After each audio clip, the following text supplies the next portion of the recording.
Sejarah bahwa hampir ratusan tahun dunia ini dikuasai oleh segelintir family saja gitu ya.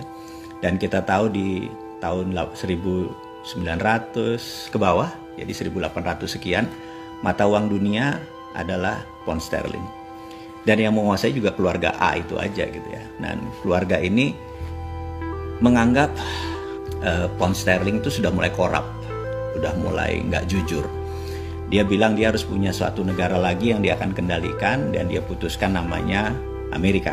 Sehingga di tahun 1910 mereka memutuskan mengajukan ke Kongres, kebetulan Partai Demokrat dan Republik yang menjadi Kongres terbanyak, untuk mengusulkan dolar untuk menjadi world currency. Tapi banyak yang nggak setuju karena mereka masih agennya British atau England atau Inggris. Cerita ini berlanjut.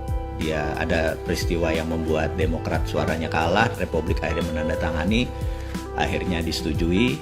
35 tahun kemudian 1945 dolar menjadi world currency itu ya. Terus berlanjut, ternyata dolar pun tidak amanah. Puncaknya adalah waktu tahun 2009 2008 di zaman Demokrat. Demokrat kalau jadi pemimpin pemerintahan itu selalu membuat dunia kacau.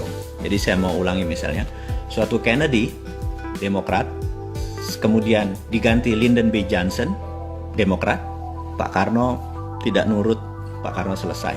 Kemudian Pak Harto tahun 98 selesai karena nggak nurut Amerika, presidennya Clinton adalah Demokrat. Kemudian Timur Timur lepas dari Indonesia waktu Pak Habibie, presidennya juga Demokrat. Kemudian tahun 2008-2009 Obama menyetak duit billion dolar, itu pun Demokrat. Jadi kalau Demokrat jadi, perangnya bukan di permukaan, tapi perangnya shadow, perangnya intelijen gitu ya. Jadi mereka punya economic hitman yang nyerang Venezuela, mereka punya economic hitman yang nyerang ASEAN di tahun 97 gitu ya. Saya akan cerita panjang tentang Demokrat, kenapa yang saya bilang begitu. Biden jadi, national threat di Indonesia besar sekali. Di tahun 2009 ada hal yang menarik, sekelompok anak muda di Jepang itu yang namanya geng Satoshi itu tidak percaya lagi sama currency. Karena currency dunia yang dicetak oleh yuan, oleh yen Jepang, oleh rupiah, oleh dolar, itu mereka bisa nyetak suka-suka dengan versi mereka. Apalagi negara kuat, strong country ya, seperti Jerman, seperti Perancis, seperti Amerika.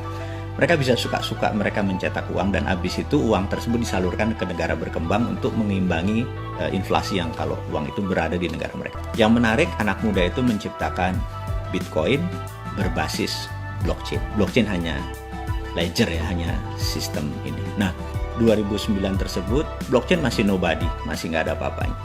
Tapi dia menciptakan 21 juta Satoshi ini adalah fix. Jadi dia nggak nambah, dia nggak ngurangi.